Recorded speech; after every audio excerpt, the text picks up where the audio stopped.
¿Cómo están? Muy buenos días a todas, a todos. Es un gusto, como parte también de las actividades de bienvenida a la nueva generación del estudiantado de Filosofía y Letras de nuestra facultad de la Benemérita Universidad Autónoma de Puebla, tener aquí como invitado a un gran escritor, a Juan Villoro.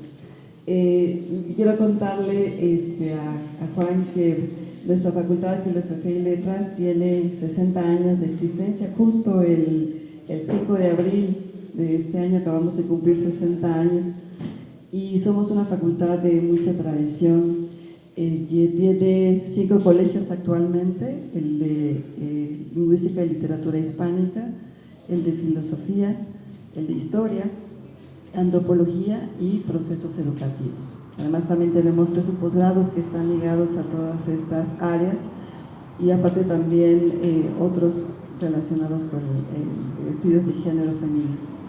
Entonces nos parece siempre muy importante abonar en la formación del estudiantado en humanidades, sobre todo en estos contextos también en donde pues lo seguimos incluso preguntando qué son las humanidades, hacia dónde vamos. Siempre estamos repensando y reflexionando acerca de lo que es, qué son las, incluso, bueno, yo luego hago alusión a que cuando decidimos estudiar una carrera como estas, hay mucha oposición incluso por parte de nuestras familias, ¿no? De, ¿qué es esto de la literatura? ¿Qué es la historia?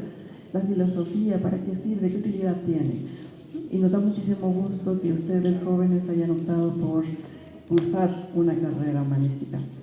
Y crean también que nuestra Facultad de Filosofía y Letras en estos 60 años pues también han formado a grandes profesionistas en todas las humanidades y queremos seguirlo haciendo. Entonces, por eso es para nosotros un honor que Juan Villoro esté aquí con todos y todos ustedes impartiendo esta conferencia, y esperemos sea realmente muy, muy buena, divertida. Todos ustedes ya conocen al escritor. Aprovecharé, quiero leer una semblanza muy breve del escritor para que también ya le dé la palabra y ya podamos escucharlo. Bueno, Juan Villoro es un escritor, periodista mexicano, nacido en la Ciudad de México el 24 de septiembre de 1956. Ha colaborado con diversas publicaciones como la revista Letras Libres, Nexos y los periódicos La Jornada y El País. A lo largo de su trayectoria se ha desempeñado en la docencia, impartiendo clases en la UNAM y como profesor visitante en universidades como Yale, Princeton y Stanford. Su obra abarca una variedad de géneros, incluyendo novela, cuento, ensayo, crónica, teatro y literatura infantil. Algunos de sus libros más conocidos son la novela El Testigo, premio Herralde en 2004, y la novela para jóvenes El Libro Salvaje. Por cierto, aquí gracias a Publicaciones por traer libros, y bueno, ya si ustedes quieren adquirirlos también, y si hay posibilidad también de firmar algunos.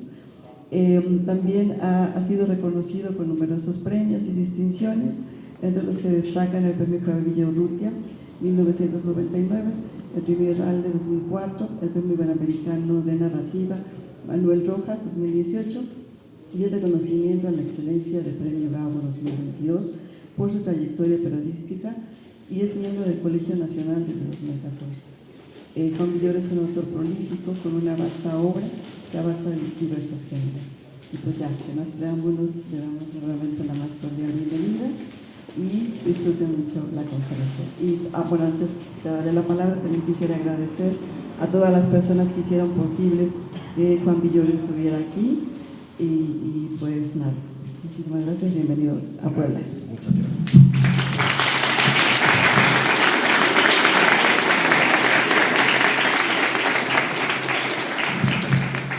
¿Qué tal? Muy buenos días, me da muchísimo gusto estar aquí con todas y con todos. Muchas gracias a todas las personas que han hecho posible que esté aquí, a mi colega el periodista Manuel Frausto por todo el trabajo de enlace con la universidad, por supuesto a la directora que es nuestra anfitriona, la directora de la Facultad de Filosofía y Letras, Josefina, muchísimas gracias por el apoyo que que me brindas y me acabas de dar una sorpresa increíble, y es que este salón lleva el nombre de mi papá. Era algo que yo no sabía, entonces pues me llena de emoción estar aquí, ustedes lo comprenderán. Además, fíjense ustedes que la Universidad de Puebla es la primera universidad en la que yo me presenté como muy joven escritor. Había publicado un primer libro en 1980, hace 45 años, y un profesor que estaba aquí como profesor invitado, Evodio Escalante, en esta facultad dando clases de letras, me invitó a hablar con sus alumnos. Por supuesto era un grupo muy pequeñito, pero yo me sentí pues por primera vez importante al poder hablar en una universidad, y fue esta, no fue ninguna universidad de la Ciudad de México donde yo nací, donde yo vivo, de modo que me siento pues siempre muy respaldado por la UAP, que es yo creo que uno de los grandes oasis de nuestro país, y además estoy convencido de que el futuro de la humanidad, si es que la humanidad tiene futuro, de esto vamos a hablar ahorita, ¿verdad? Primero los agradecimientos y las buenas noticias, y luego las malas noticias.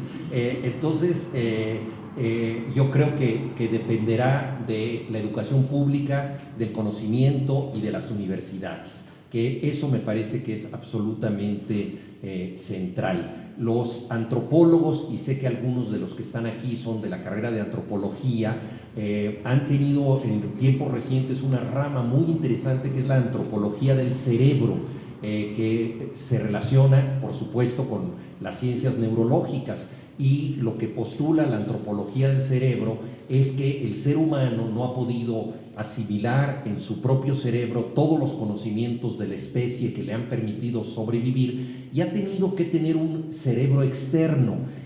Así como hay ciertos animales, por ejemplo la langosta, que tienen el esqueleto por afuera, que se les llama exoesqueleto, así nosotros como especie tenemos un exocerebro. Tenemos la mente que nos constituye, pero también establecemos vínculos neuronales con depósitos del saber que complementan nuestro cerebro. Las universidades pertenecen al cerebro ampliado de la humanidad.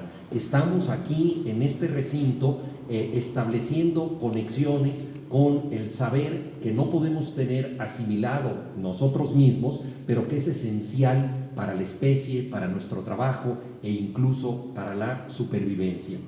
Lo mismo se puede decir de las bibliotecas, las hemerotecas, las librerías. Aprovecho para agradecer a los compañeros que trajeron mis libros, y eso es lo que nos constituye como especie humana. Últimamente las humanidades, y ya lo decía muy bien la directora, no tienen tanta promoción en términos utilitarios.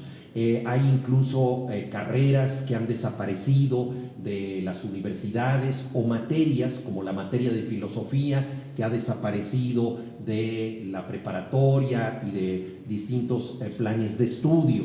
Y yo creo que esto es una de las cosas más graves que están sucediendo, porque, y esto es lo que me interesa tratar de transmitirles a ustedes, me parece que las humanidades son algo de primera necesidad para preservarnos como especie. Realmente estamos en un momento crucial del planeta, y estamos en una situación en la que las humanidades, estoy seguro, van a demostrar su valía.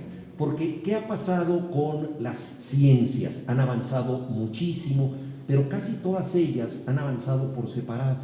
Los especialistas en cuestiones tecnológicas y científicas de alto nivel son personas que saben cada vez más de cada vez menos. Es decir, hay un nivel de especialidad enorme.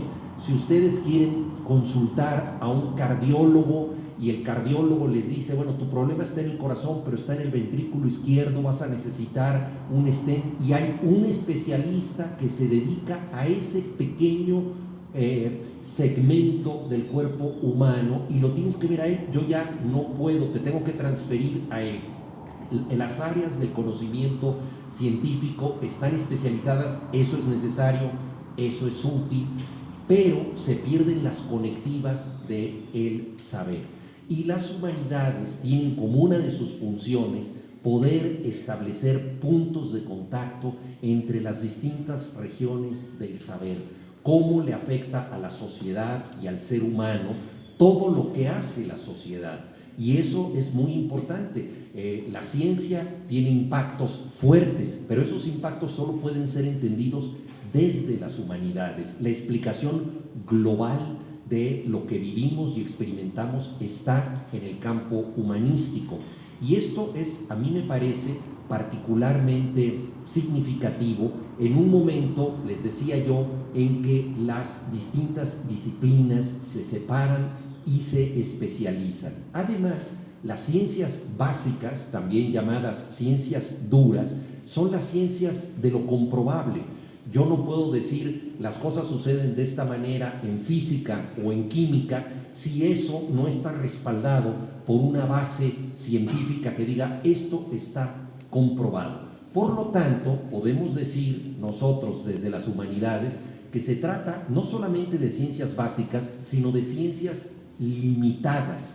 Y son limitadas en el sentido de que tienen que demostrar fácticamente todo lo que saben. Si no, se trata simplemente de hipótesis, de conjeturas. En cambio, adviertan ustedes la riqueza de las humanidades, que no solamente trata de lo comprobado, sino de lo posible.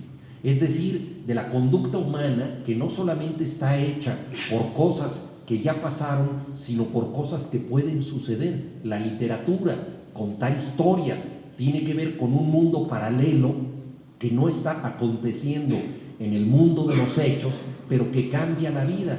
¿Quién puede decir, por ejemplo, que Romeo y Julieta no son verdaderos? Se trata de personajes de ficción, pero han cambiado la historia de la cultura, de tal manera que cuando nosotros vemos a unos jóvenes profundamente enamorados y a veces trágicamente enamorados, el amor, lo sabemos, es una de las grandes complicaciones, ¿qué pasa? Decimos, son como Romeo y Julieta.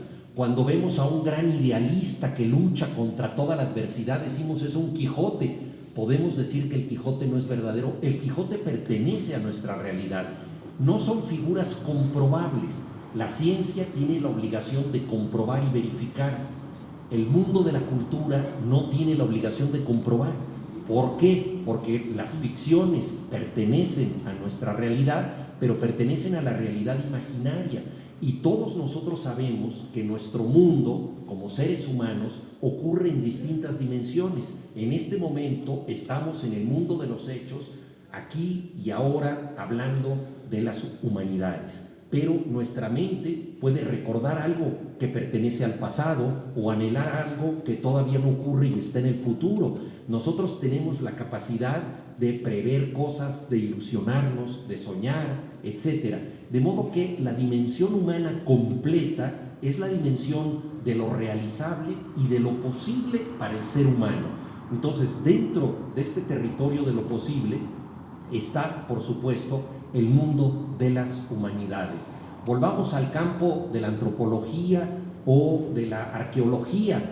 ¿Qué pasa, por ejemplo, cuando se estudia una civilización? Basta conocer sus ruinas para saber quiénes eran su sistema económico, cuál era su moneda, su estructura concreta de poder. Eso nos da una idea, desde luego, de esa civilización. Pero para entenderla cabalmente, tenemos que entrar también al mundo de la imaginación, al mundo de lo posible. ¿Cuál era su religión? ¿Cuáles eran sus ritos funerarios? ¿A dónde creían que iban a dar sus muertos? ¿Cómo se casaban? ¿Cómo se enamoraban? ¿Cómo se divertían? Para conocer una época necesitamos saber de qué se ríe la gente, necesitamos saber cómo se divierte. Imagínense ustedes a los antropólogos del porvenir, pues tienen que estudiar fenómenos tan extravagantes tal vez como el reggaetón para entender cómo era esta sociedad, ¿no? Y tienen que combinar el reggaetón con el TikTok, ¿no? Y entonces van a decir cómo era la gente y luego ver los mensajes de texto que se mandaban en las redes y todo. Quizá no vamos a dejar una muy buena imagen de nuestra especie, pero forma parte de nuestro mundo. El próximo Mundial de Fútbol se va a celebrar parcialmente en México, entonces billones de personas van a estar atentas a ese acontecimiento. ¿Por qué el planeta, que no se podía organizar bien para la política, se organizaba mejor para el fútbol? La FIFA tiene más agremiados que la ONU. ¿qué dice eso de la especie humana? Eso no lo pueden explicar los científicos. Eso se explica desde las humanidades, se explica desde las relaciones simbólicas, se explica desde las relaciones de sentido. Entonces, lo que busca las humanidades en general, comenzando por la filosofía, es darle sentido a un mundo que en apariencia no tiene sentido.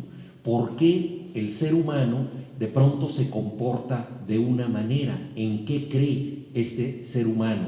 Y nosotros, para darle sentido a las cosas, necesitamos explicaciones conjeturales, que no son explicaciones científicas, explicaciones como las de la filosofía. ¿Cuál es el sentido del ser humano? ¿Cuál es el sentido de buscar la verdad? ¿Cuál es el valor social de la verdad en una comunidad? ¿Qué importancia tiene el bien para preservar a la sociedad? ¿Cuál es el sentido de la ética? Y además el bien, el mal, todas estas cosas cambian respecto a la situación que nosotros tenemos en el mundo y en la historia. No es lo mismo pensar en qué era el bien en la Edad Media, en el Renacimiento o en los tiempos actuales. Entonces, las nociones del bien, del mal, del sentido de la vida son nociones históricas, y ahí los historiadores estudian lo que pasó fácticamente en otros tiempos, pero también estudian las mentalidades de otros tiempos. La historia de las mentalidades es interesantísima. La idea de libertad, por ejemplo, es una idea relativamente nueva en el ser humano. Esa idea de libertad explica muchos movimientos sociales. Nada de eso está en la ciencia. Todo eso está en las humanidades. Entonces estamos ante un campo muy fértil que le da sentido a un mundo que en apariencia no lo tiene. Pensemos tan solo en el arte de contar historias. Cuando algo nos sucede, si es importante, la verdad, no nos quedamos callados. Si es algo bueno o malo, se lo tenemos que contar a nuestro amigo o a nuestro pariente más cercano y decir: ¿qué crees que me pasó? Nadie sobrevive en silencio, nadie tiene un gozo total en silencio. Necesitamos compartirlo. ¿Y cómo lo compartimos? Lo estructuramos de alguna manera primitiva, si se quiere, como una historia. Decimos: ¿te acuerdas de fulanito? Pues ¿qué crees? Me lo encontré el otro día y no me vas a creer lo que pasó. Vamos creando una tensión, ¿verdad?, para contar lo que nos sucedió, y lo que nos afectó tanto lo contamos de tal manera que se explica mejor como una anécdota o una historia. Digamos, una historia es una forma más compleja de la anécdota. La anécdota es algo curioso que nos pasó. Una historia es otra cosa. Una historia es darle sentido a lo que nos pasó. Fíjense qué cambio tan pequeño pero tan importante, y ahí está la unión entre filosofía y literatura. Hay un gran escritor inglés que escribió un libro que se llama Aspectos de la novela, que les recomiendo mucho, E.M. Forster, el autor de Pasaje a la India. En su libro Aspectos de la novela dice lo siguiente: si una persona dice murió el rey y murió la reina, eso es una anécdota curiosa. Qué raro, ¿verdad? Se murió el rey y luego se murió la reina. Pues qué coincidencia, ¿no? Pero si yo digo murió el rey porque murió la reina, eso es una historia. Eso es una historia porque la anécdota adquiere sentido. El rey se murió de tristeza, amaba tanto a la reina que no pudo soportar un reino, por rico que fuera, sin la compañía de su mujer. Ahí ya tenemos una historia. Entonces las historias le dan sentido a las anécdotas, y es lo que nosotros hemos buscado como seres humanos de muchas maneras, de maneras improvisadas, con los adivinos en la sociedad maya, ¿no? La gente que adivinaba el porvenir e incluso podía encontrar cosas perdidas, etcétera. La confesión religiosa en el catolicismo es una manera de estructurar nuestra vida, nuestros quebrantos, nuestros pecados, a través de una historia en donde estamos buscando absolución. Cuando nosotros decimos esto, el psicoanálisis y la psicología es otra manera de estructurar nuestra vida, de darle un sentido y de que alguien nos ayude a que lo que nos pasó, nuestros problemas, tengan un sentido. Entonces, la cultura tiene una función también terapéutica, porque entendemos el mundo y al entenderlo nos aliviamos del peso del mundo. Porque imagínense ustedes lo que sería estar en un mundo sin explicaciones. El ser humano nació sin instrucciones de uso. En los tiempos remotos en que pertenecía a la tribu posterior al periodo neandertal, cuando tenía que sobrevivir de los dinosaurios y de otros depredadores, el ser humano empezó a articularse en sociedad y empezó a buscarle un sentido a las cosas para poder sobrevivir.